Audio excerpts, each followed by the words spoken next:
Hey everybody, it's Darkslayer from DarkslayerTV, bringing you some more StarCraft 2 action.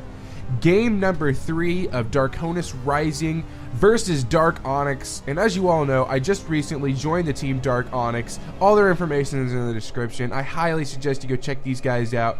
They're not a very well-known team, but man, they are some nice guys. Did my first practice last night with them.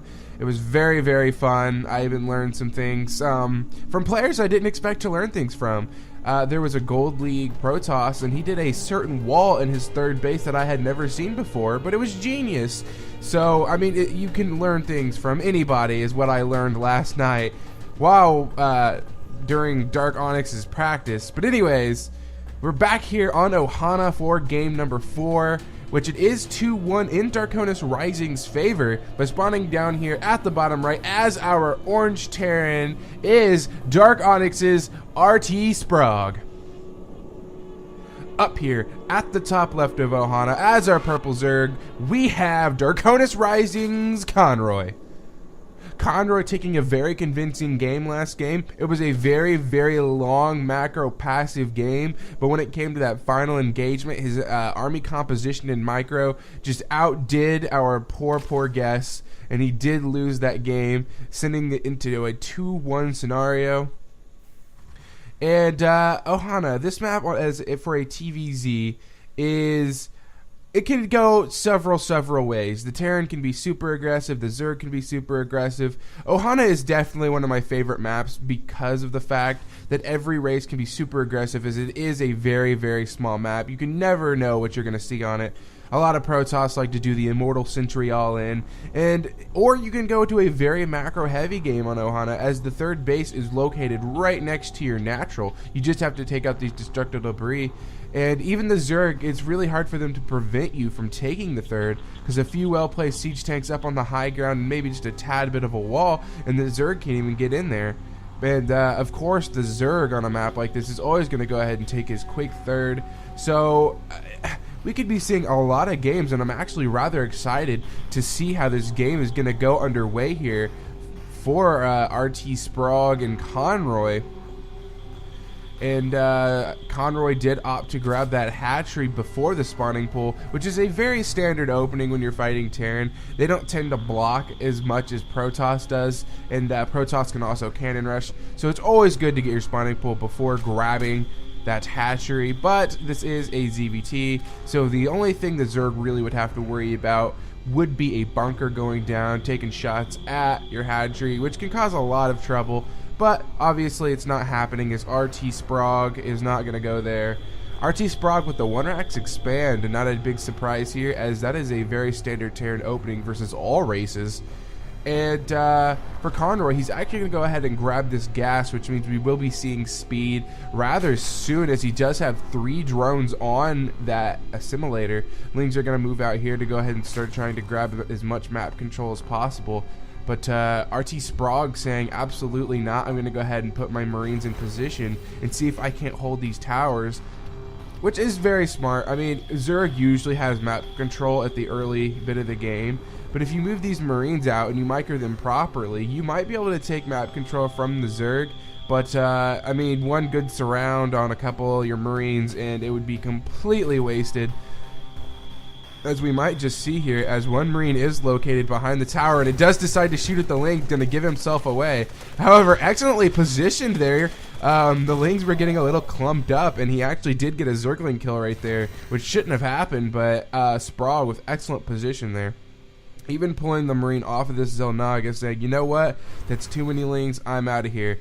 And just so you know, the bunker is just now coming up, which means these Lings might be able to get in here if they do a run by, but no, he says, I'm not going to lose way too many Lings if I go in there, and he does decide to pull back.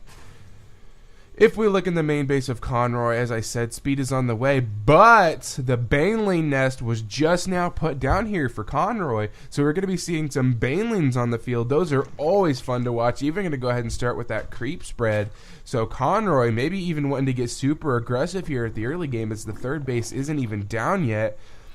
RTS Sprague, his bunker is complete. However, he does not have Marines in it yet. And if we look at his tech path, it just looks like he's going to go for a super bio ball, which is perfectly fine. But eventually he will need to get siege tanks in there, as that Baneling nest is about to complete. Yes, yes, yes. Baneling nest completing. Creep spread is continuing. The Zerg army is going to get very scary here for a few minutes, as there are no siege tanks on the field, and 6 Banelings are being morphed in as RTS Sprague or RT Sprague does move out here. This is a very dangerous spot for Sprague, as speed is actually complete. There could be a surround here, and didn't actually have that Xel'Naga, who that could have been a very big slip up there by Sprague.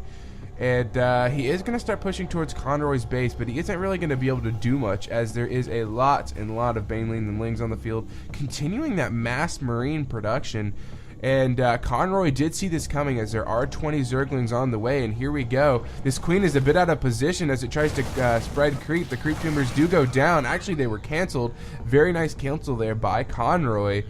And Conroy's actually going to start to move in to engage here, but a nice surround there with the Lings, and the Banelings are moving in to engage. The Marines tried to get away, but it wasn't enough. Only using 1 Baneling there to kill off many Marines, and using the Lings to clean up the rest.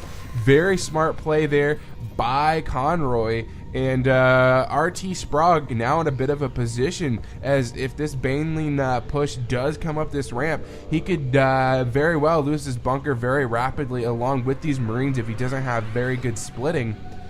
This is going to be a very interesting push here. I mean, there is another bunker going down, but where did all those Lings go? He needs to get these Lings with this push if he does want to go ahead and push, as he will need the backup firepower. Going to go ahead and take a third behind it as well. He knows there can't be much aggression coming from RT Sprague, as all those Marines did die. And more bunkers going down, finally adding a factory. But that is a lot of bunkers. We're going to be seeing very high amount of Marines coming here from Sprague. And here we go. Actually going to move in to engage these Marines, and all those extra Lings are now joining the composition.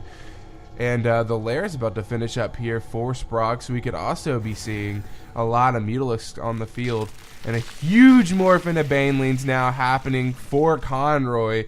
And I don't know if this looks very good for Sprague. He is doing a nice split with his Marines. They're a little bit clumped there at the top right. But there are 2 bunkers, so this is going to be a very close fight here. And it's going to come down to pure micro. There are a lot of bunkers making Marines, but here we go. Here comes all the Lings up the ramp. He probably should have sent the Banelings in first, but he said, you know what, it's okay. Look at all those Banelings moving in, engaging, and just making perfect contact with all these Marines. Huge hits going off left and right, even leaving the bunker up. And oh my gosh, this could be huge. The Banelings are going up. All those SCVs are melting rapidly. All the Marines are going down. A lot of SCVs have died, and there's still Banelings running rampant, and all the Marines are down.